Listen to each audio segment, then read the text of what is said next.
Hello, good evening student.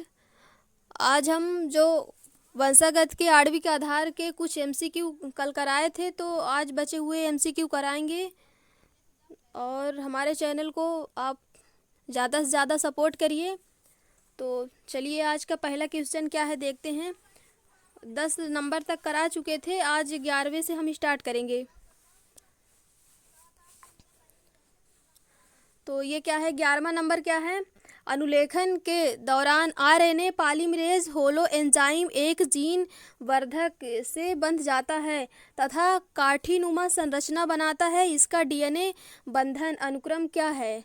मतलब ये जो किसकी बात कर रहा है, अनुलेखन के दौरान जो आरएनए पॉलीमरेज होता है, पॉलीमरेज होलो एंजाइम क्या होता है, जीन वर्धक से बंध जाता है।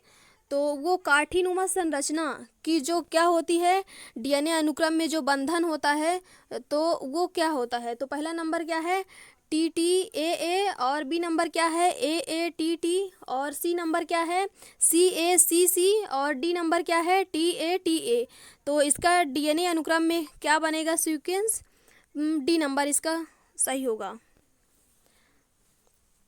अब 12 नंबर क्या है, डीएनए अणु में क्या होता है। तो डीएनए अणु में पहला नंबर क्या दिया हुआ है, प्यूरीन तथा पिरामिडीन न्यूक्लियोटाइड्स की कुल मात्रा सदैव समान नहीं होती है। यानी कि जो प्यूरीन तथा पिरामिडीन होते हैं, तो उनमें न्यूक्लियोटाइड की कुल मात्रा क्या होती है, सदैव समान नहीं होती है। और दूसरा क्या है, 2 रज्जुक होते हैं जो 5 से 3 दिशा में समांतर गति करते हैं। और सी नंबर क्या है, एडेनिन तथा थायमीन का अनुपात विभिन्न जीवों में भिन्न भिन्न होता है। और डी नंबर क्या है इसका, डी नंबर दिया हुआ है, 2 रज्जुक होते हैं, पहला 3 से 5 दिशा में तथा दूसरा 3 से 5 दिशा में असमांतर गति करते हैं। इसमें क्या आएगा, अगर ये मतलब एक एक वर्ड इसका बहुत इंपॉर्टेंट है। अगर यहीं पर समांतर दे देता तो क्या होता, गलत होता। यानी क्या होता है, एक 3 से 5 दिशा में होता है, तो एक क्या होता है ऐसे करके, यानी कि 5 से 3 दिशा में होता है। तो ये क्या कह रहा है, डी नंबर, 2 रज्जुक होते हैं, पहला 3 से 5 दिशा में तथा दूसरा 3 से 5 दिशा में असमांतर गति करता है। तो ये नंबर क्या होगा, सही होगा।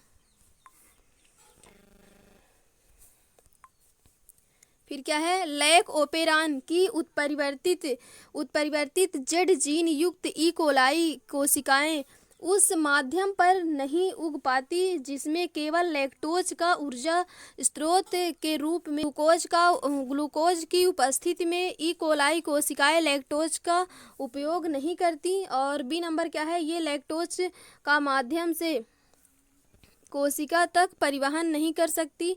और सी नंबर क्या है, इन कोशिकाओं में लैक ओपेरान और क्या है, कॉन्स्टिट्यूटिवली फिर क्या है, सक्रिय होता है। और फिर क्या है, डी नंबर क्या है, ये सक्रिय बीटा गैलेक्टोसाइडेज का संश्लेषण नहीं कर सकते। तो ये क्या होता है, जो लैक ओपेरान होती है, एक लैक ओपेरान संरचना होती है, उसमें जो जेड जीन होता है, जेड जीन, तो वो किसको प्रदर्शित करता है। और क्या इसमें क्या बोला है, क्वेश्चन में क्या बोला है, जेड जीन युक्त यू कोलाई कोशिका उस माध्यम पर नहीं उग पाती हैं जिसमें लैक्टोज ऊर्जा स्रोत के रूप में प्रयोग किया जाता है। तो किस माध्यम में नहीं उग पाती हैं, तो ये क्या है, ये किस लिए प्रदर्शित किया जाता है। तो ये क्या है, इसका करेक्ट ऑप्शन डी नंबर, ये सक्रिय बीटा गैलेक्टोसाइडेज का संश्लेषण नहीं कर पाती हैं, ये नंबर सही होगा।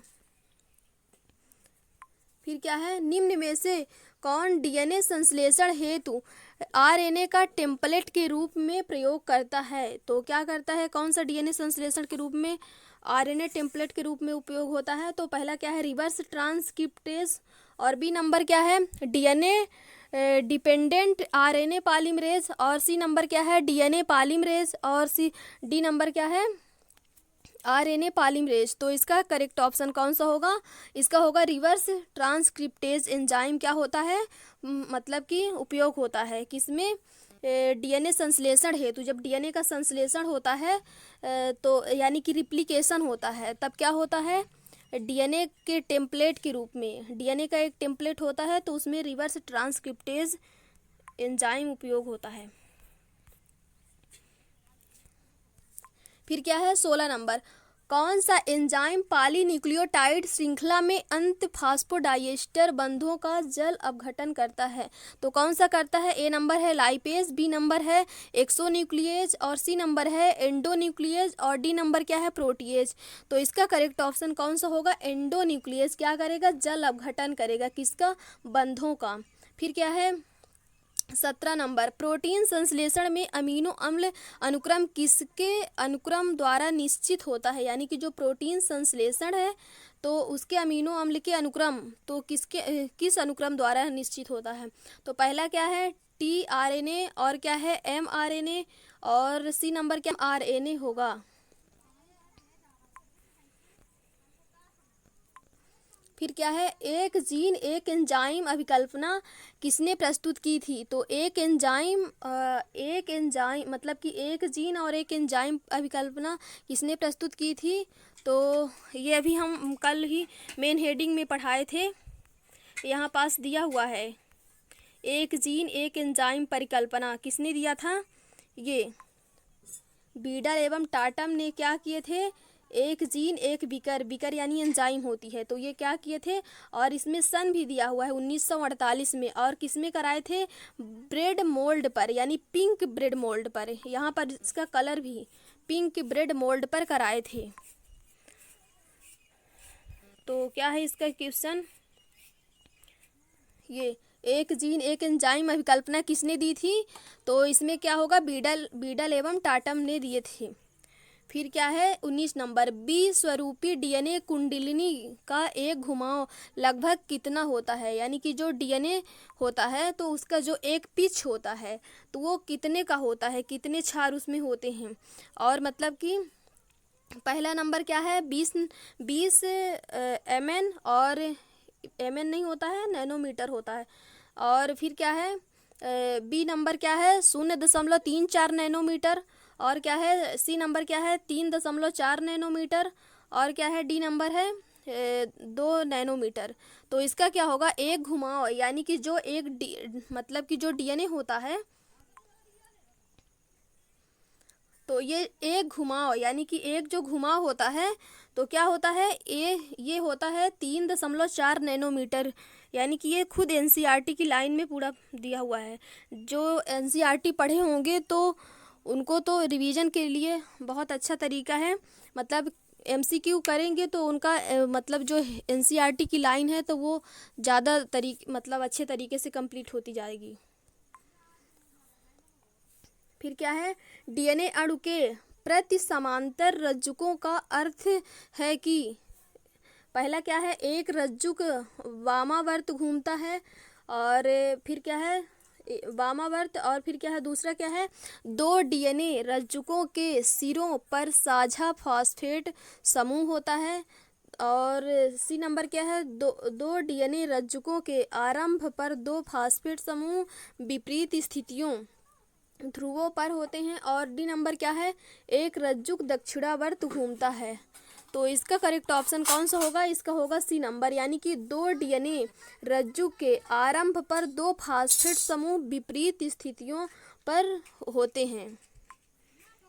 फिर क्या है 21 नंबर, अंग विभेदन का आणविक आधार यानी कि ट्रांसक्रिप्शन, और दूसरा क्या है राइबोसोम, और तीसरा क्या है ट्रांसक्रिप्शन कारक, और चौथा नंबर क्या है एंटीकोडोन। तो इसका करेक्ट ऑप्शन कौन सा होगा?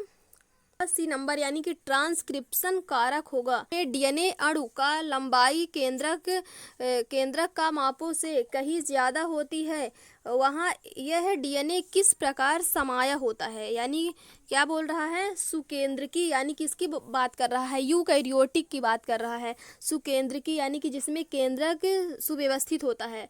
सुकेंद्रकी कोशिकाओं में डीएनए अणु का लंबाई केंद्रक का मापों से, यानी कि कितना लंबा होता है फिर भी वो केंद्रक में समाया होता है, मतलब कि तो किस प्रकार समाया होता है? तो पहला नंबर क्या है गैर अनिवार्य जीनों का लोप करके, और फिर क्या है न्यूक्लियोसोमों के अधिकुंडलन द्वारा, और सी नंबर क्या है डीएनए द्वारा पाचन होकर, और डी नंबर क्या है पुनरावर्ती डीएनए का त्याग करके। तो इसका करेक्ट ऑप्शन कौन सा होगा? न्यूक्लियोसोमों के अधिकुंडलन द्वारा, यानी कि जो न्यूक्लियोसोम होते हैं तो उनका क्या होता है, कुंडलन करके एक क्या होती है, गट्ठी समान, यानी कि जो धागे की गट्ठी होती है उस तरह पूरा बन के क्या होता है, समाया होता है किसमें, हमारे न्यूक्लियस में।